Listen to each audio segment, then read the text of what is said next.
the city of the strong. In him is where I belong. I am the city of the strong. In him is where I belong. I'm unmovable, I'm unshakable, I'm unstoppable because of the great I am.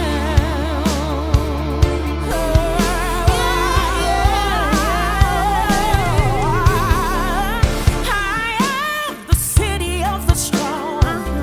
In him is where I belong. I am the city of the strong. In him is where I belong. I'm unmovable. Trying to get us on this turn, that's trying to awaken us and to get us to, on purpose, get out of the curse and walking the curse out daily.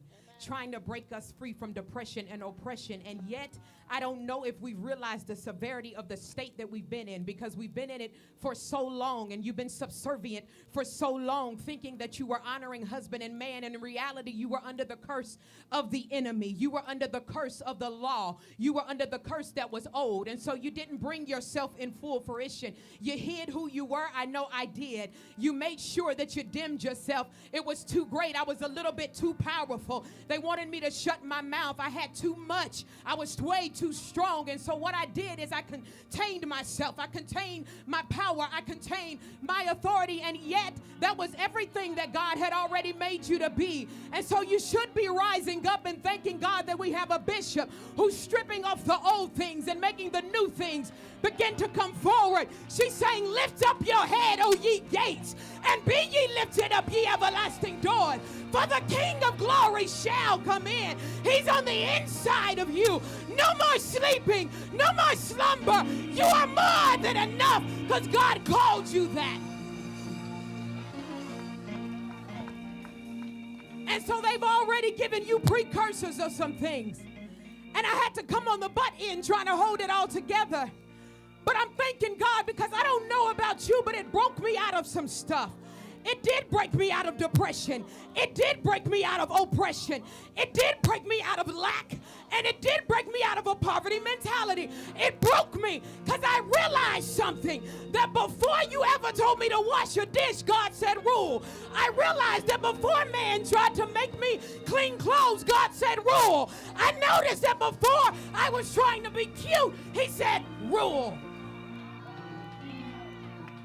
Because the issue here is there was no dishes in the garden. There was no clothes. They were naked.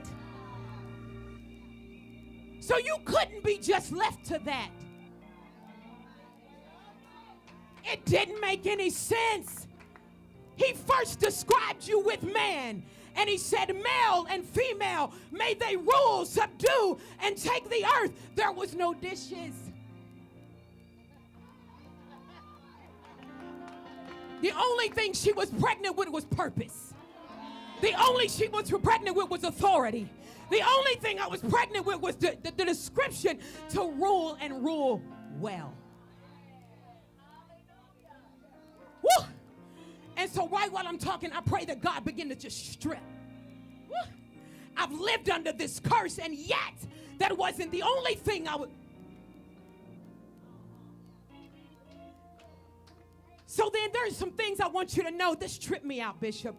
That before he even called her Eve, there was 3 things that occurred. The first thing God did was he described her. I just said it to you. In Genesis 1, they've read this 26 through 28. And God said, let us make man in our image after likeness. Okay. He said, so God created them in the image of God. He created him, male and female. He created you to replenish the earth and subdue it. Have dominion over the fish of the sea and over the fowl of the air and over every living thing that moveth upon the earth. That's what he did. He first described you. And then God continues everything. And in this moment, everything he created, he said, oh, that's good. He said, oh, yeah, that's good. I'm going to do that. That's good. And then there's a point where he goes, that's not good. Well, what's wrong, God? He said, it's not good for man. He said, so the first off, he said, it isn't good for man to be alone. So then immediately he established, he had already done it though. Now he's making this thing. He established his relationship, companionship, family, and marriage all at once. Because Proverbs 18:22 says, a man that finds a wife finds a good thing. So he looked at Adam and he said, wait, that's not good yet. She's not on the scene. It's not good yet. She's not on the scene until she hits. Then it's good. Why? Because I didn't make you to be by yourself. Adam looked over everything. He said, I got to name this animal by its nature. I got to name this animal by its character. And after he named all of them 2 by 2, he noticed a common factor. Looks like the male's got a female. Looks like the male's got a female. Looks like the male's got a female. But there's a problem. They don't talk like me. They don't identify like me. They don't have intellect like me. They can't speak to a matter like me. They can't dominion like me. They can't rule like me. Where's mine?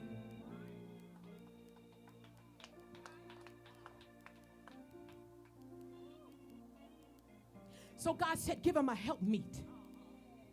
So before he ever named her, God had already given her authority. God then defined her, and Adam then categorized her. He then categorized her.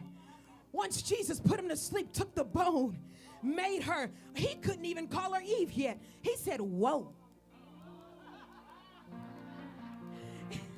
That's how I take it, Bishop. You know, when Tim look at me, I want you to go, whoa.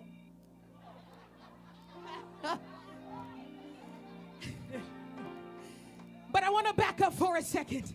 Because as God described you, he initially described you as helpmeet. So I stepped on over into the Hebrew thing. I like it. I like the little Hebrew thing. And the Hebrew words for helpmeet is Ezer, correct me later, connecto. Ezer means to help. It describes strength and someone who has the capacity to rescue, protect, and aid. You were defined as a rescuer. You were defined as a protector. You was defined as an aid. And this was on top of you already getting dominion and ruling. No wonder why you're multifaceted. No wonder why you can... Because on top of ruling, he said protect. On top of dominion, he said run and rescue. Connecto means meat, M-E-E-T. Don't you dare think about chicken. It describes 2 things that are next to each other. Listen to this. Meat, it describes 2 things that are next to each other and complementary to each other, but different from each other, corresponding to and opposite of. So if we connect the 2, it says, so this means you are someone who has the capacity to rescue, protect, and aid him that you are next to and complementary to, but yet I'm different from. You are the feminine version of a man.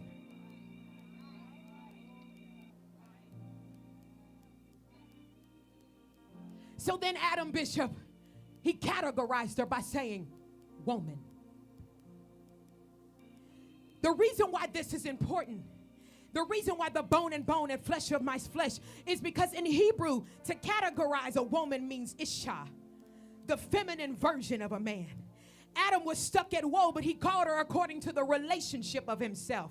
He said, I can relate to that. It has eyes like I do. It has a mouth like I do. It has feet like I do. It has intellect like I do. It has structure like I do. Different parts, but yet it can walk like I can. It can talk like I can. It can rule like I can. I needed that.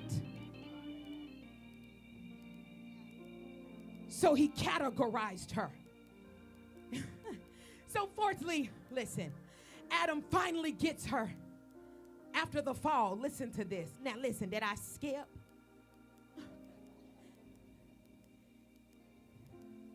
Y'all give me a second because I get excited. Yeah, he realizes she is of like kind. Okay, so Genesis 3:20 says this. And Adam called his wife's name Eve. Remind you, this is after you were defined. This is after you were categorized. This is after all of that. And matter of fact, I almost want to say this was added to you. these were added to you. And then Adams finally said after the fall, after all of that, Bishop, this is how I took it. He was like, okay, wait a minute. The serpent is coming after her. And I didn't rule immediately because the Bible says this. His intent to rule meant he had to give a name. But he didn't name her yet, which then meant what? He hadn't ruled her just yet. So maybe she was a little loose. Maybe. Maybe. Now, I want you to go with me on my story. I didn't say the Bible said. They're like, what you mean by that? I'm not talking about sexually. I'm just saying maybe she hadn't been personally identified. But she was still within the scope of a woman, still within the scope of dominion and authority, right? So she took that. She took that influence, all right, made the mistake, gave him the seed, and right at that moment their eyes were open. Sin enters in, and then Eve said, oh, wait a minute, she needs a name. And since sin has walked in, that means everything's dying. Give her life. Her name's Eve. She's a mother of everything living. That's how I took it. He was like, give her life. Give it to her. Because the reason why I need her to bring forth life is I can't do it.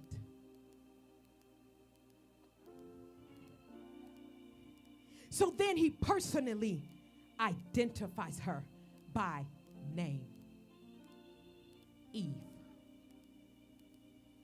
And at the end of the day, you were first given the ability to rule, take dominion, subdue. Then you were given the ability to rescue, protect, and give aid. And if that wasn't enough, he also said, you are the feminine version of a man, so not inferior to him, but complementary. Then God gave us the ability to be the source of life. You can't help but to give life. You can't help but to breathe in on something. You can't help but to bear down on it. You can't help but to make it come to pass. You can't help it. All he's got to do is say something he wants, and you can't help yourself. And then and in you doing it, all you do is begin to grow. No, you can't. This is why sometimes we were so easily fooled. You can't help your.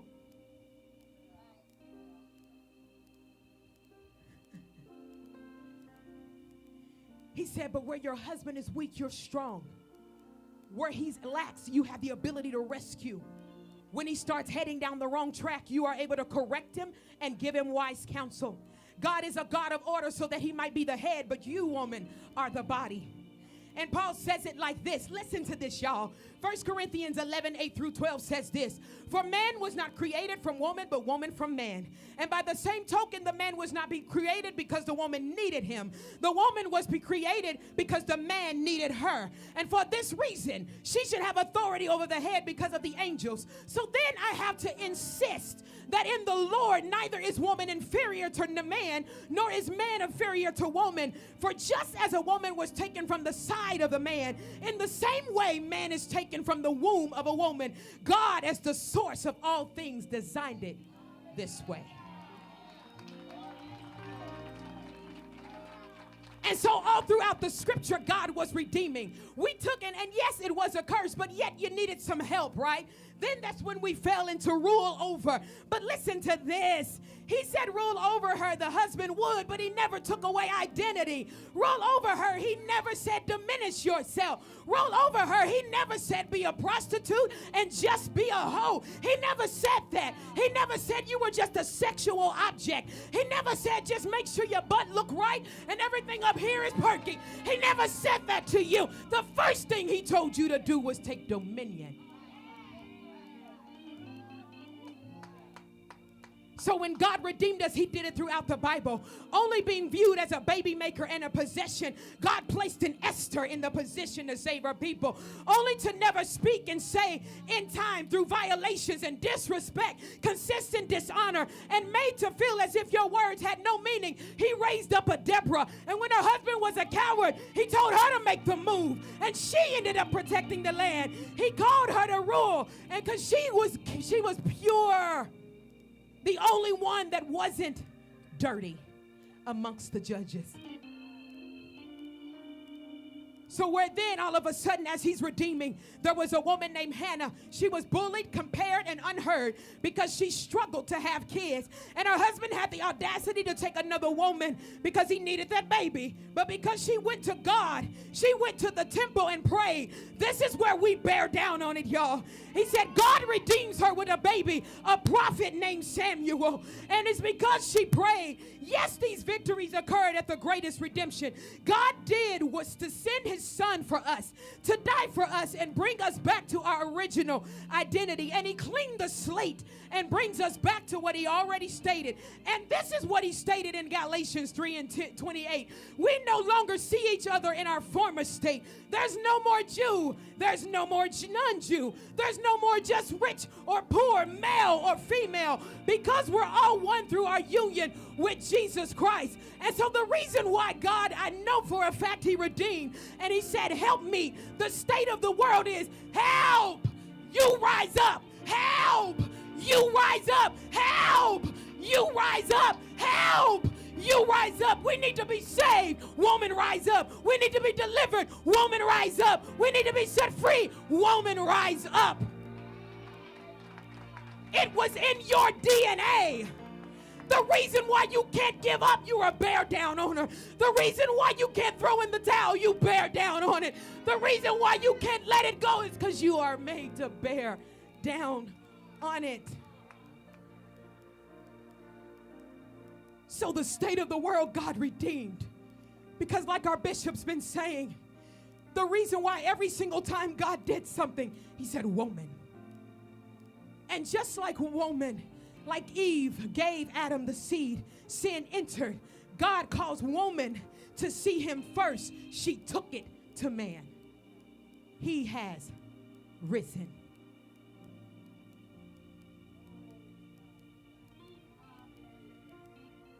So now God's commissioning that. My rest starts to become uneasy. That if I don't speak into my atmosphere, it doesn't shift. That if I don't open up my mouth and begin to use the gift that God gave me, my atmosphere dies. How? I can't watch it die because I was called life.